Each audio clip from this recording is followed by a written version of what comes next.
club actually made that team. My name is Oluwatomi Owoborode, and yeah, you gotta stay tuned. You're listening to Sports in a Jiffy on our Impact Radio 102.1 FM Lagos.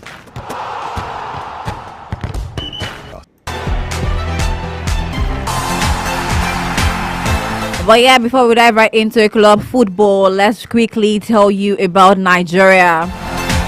Nigeria's under-18 team has advanced to a knockout stage despite losing their second group stage match to Austria 33-14 on Tuesday, which was yesterday, at the President's Cup Group A at the ongoing 2024 International Handball Federation Under-18 Women's Championship in China. And following the conclusion of the group stage matches in the President's Cup, Nigeria was drawn against Chinese Taipei, while Kosovo would face Egypt in the placement matches 23-21. The results of the placement matches will determine the final standings of the competition. Nigerians' journey to the knockout stage involved 5 matches, 3 in the preliminary round and 2 in the President's Cup. Nigerians under-18s initially lost to Croatia 33-11 and Montenegro 26-9 in their first 2 Group B preliminary matches, thereby missing out on progressing to the main round. However, the team managed to secure its victory against Angola, winning 29-21 in the third Group B preliminary match. This victory places them in third position in Group B, allowing them to advance to the President's Cup alongside Angola, Chile, and Austria. After the victory over their African counterparts, Nigeria slipped back into a losing streak, falling to Chile and Austria in their 2 matches in the President's Cup. The team narrowly lost to Chile 22-23 and to Austria 33-14 in their group stage matches in the President's Cup. Meanwhile, Edo Queens defeated host Inter Abidjan 2-1 in the semi-final of the CAF Women's Champions League qualifiers at the Stade La Perche yesterday night. Moses Aduku's side started the game brightly with Essien scoring the curtain raiser on 7 minutes. Blessing Inivede doubled with the advantage 4 minutes after half-hour mark. The hosts reduced the deficit from the penalty spot through Ajunwa Iname 1 minute after the break. In the other semi-final tie, Benin Republics beat Etincelle of Burkina Faso 1-0. Edo Queens and Ananovi will clash in the final of the Stade de France on Friday.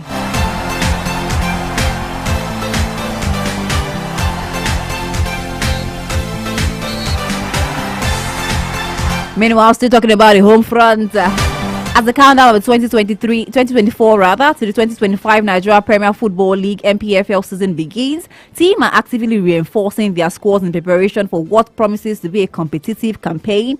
Amongst the most active in the transfer market are former MPFL champions Eyimba International, who are determined to make their mark in the upcoming season. The return of the MPFL matches to television screens last season was a significant development for Nigerian football, as you all know, thanks to a 5-year broadcast right deal worth 5.9 billion naira with a very, very popular television brand. And this partnership has allowed fans across the country to enjoy live matches from the comfort of their homes, bringing the thrill of the league to a much wider audience.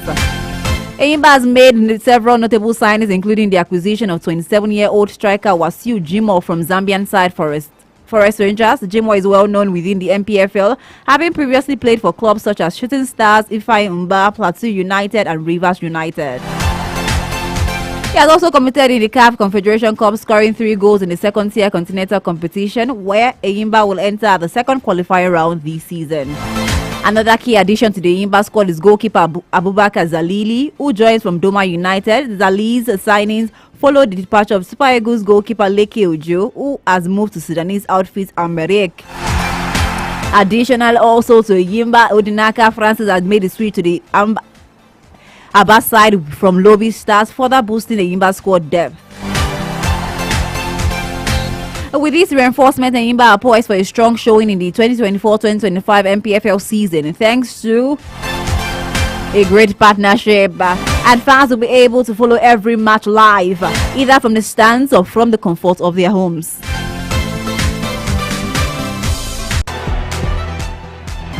And now let's talk about our Super Eagles goalkeeper Maduka Okoye, who has been named in the Serie A Team of the Week. Okoye caught the eye with his impressive performance for the Zebras against Bologna over the weekend. The 24-year-old made a number of key saves in the 1-1 draw at the Stadio Renato della Area. The shortstopper's teammate Lautaro Giannetti also made the selection. Okoye was one of the key performers for Udinese last season. And yes, the shortstopper was rewarded with a new contract yesterday, seeing him to year 2028. So quickly, let me move over to the world of tennis. World number one Jannik Sinner has been cleared of any wrongdoing after twice testing positive for a banned substance in March. The Italian tested positive for low levels of metabolites of clostebol, a steroid that can be used to build muscle mass during Indian Wells. A further sample taken 8 days later also tested positive for low levels of the same metabolite.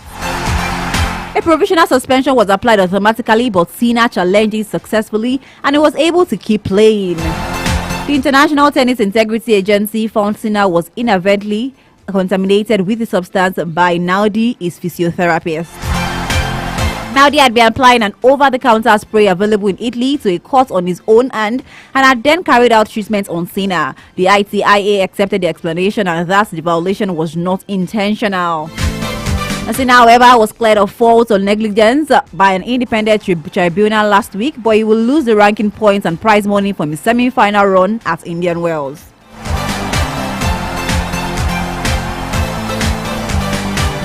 The decision not to sanction Sinner following the positive test has been criticized on social media by a number of players, including Australian Nick Kyrgios, Britain's Liam Brody, and Canada's Denis Shapovalov.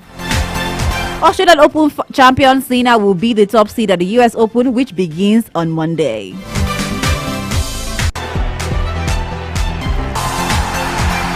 And before I dive right into the king of sports football, don't forget that 2 lucky people will be winning 10,000 Naira each. And you know, like I always say, put your money where your mouth is. All you need to do is dial *347 *972 # *347 *972 # or visit highcashflash.com. 2 people will be winning 10,000 Naira this morning. The first one at 5 minutes past 11, while the second at 11:45 a.m. Guys, you don't want to miss it. You're listening to Sports in a Jiffy on our Impact Radio 102.1 FM Lagos.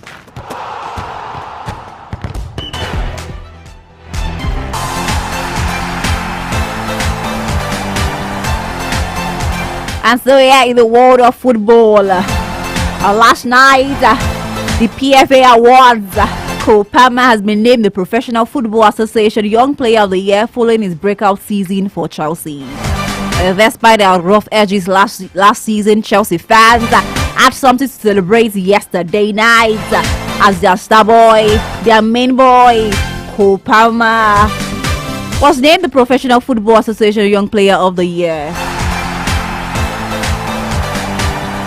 Palmer won the award ahead of Arsenal star Bukayo Saka, Manchester United duo of Kobe Mainoo and Alejandro Garnacho.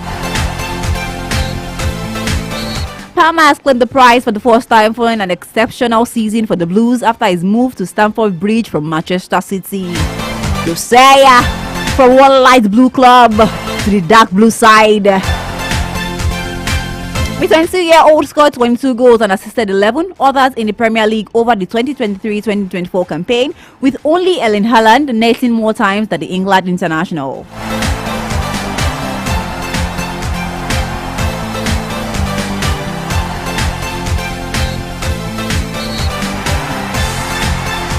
Palmer, however, was not included in the Professional Football Association Premier League Team of the Year. The Team of the Year was unveiled at the award ceremony on Tuesday yesterday. Despite an impressive debut season for Chelsea from when he joined Manchester City, Palmer was a surprise omission when the names of the Team of the Year was announced. However, he went home with something, the Young Player of the Year award. Erling Haaland took his place in the top 11 after scoring 27 goals to guide his side to a record-breaking 4th Premier League title. Rodri joins Haaland after pulling strings in midfield for Guardiola's side. He made the Team of the Year for the second time in a row in what was his best goal-scoring season to date with 8 league goals. Phil Foden who won the PFA Players Player of the Year award, also gets the nod from the membership after a stellar season. He bagged 19 league goals, 27 in total, over the campaign and played a central role in City's key moments of the year, including scoring a brace on the final day of the season in a win that crowned City champions. Manchester City captain Kyle Walker was also instrumental in their title-winning campaign. The fullback made 47 appearances in all competitions and has been named in the PFA Team of the Year for the fourth time.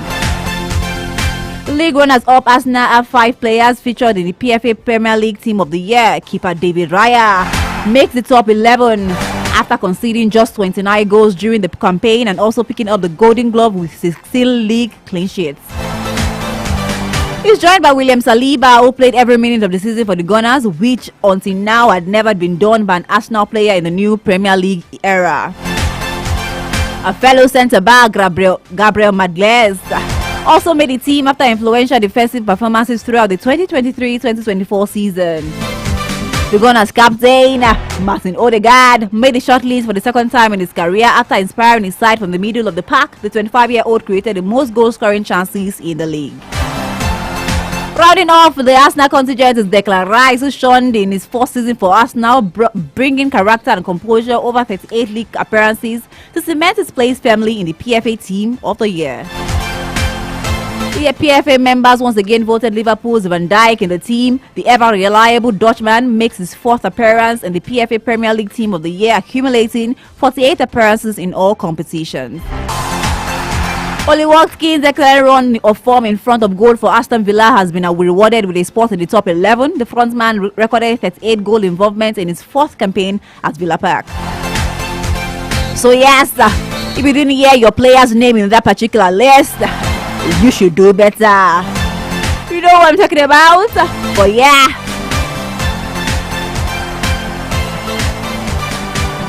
As Foden has been named PFA Players Player of the Year following his outstanding 2023-2024 season. Meanwhile, Chelsea midfielder Conor Gallagher has joined Spanish La Liga giant Atletico Madrid after signing a 5-year contract. And this was disclosed by transfer expert Fabrizio Romano. Conor Gallagher will be presented as new Atletico player on Wednesday, which is today, at the Metropolitano Stadium. He's already signed his contract valid until 2029 and also done all medical tests for just formally being announced in next 24 hours.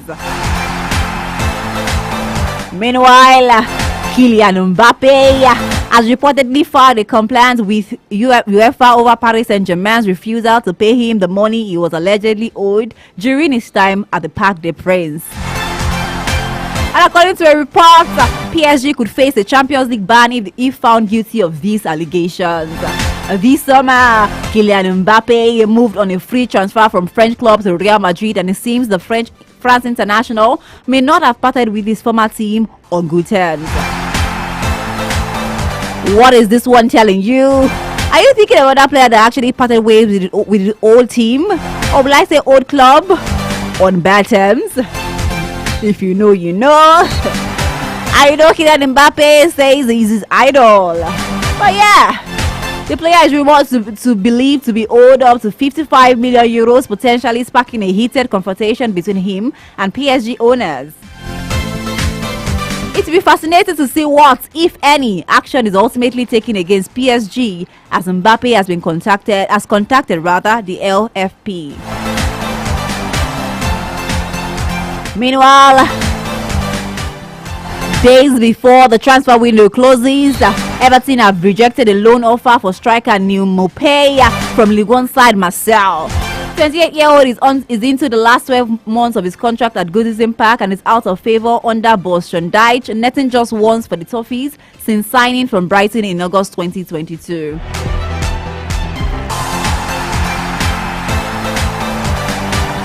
Meanwhile, English striker Calvert-Lewin is also into the final year of his deal at Goodison Park and is yet to sign an agreement, despite talks starting over a new contract at the end of May. The Blues, meanwhile, are in talks to resign goalkeeper Asmir Bijovic on a free transfer.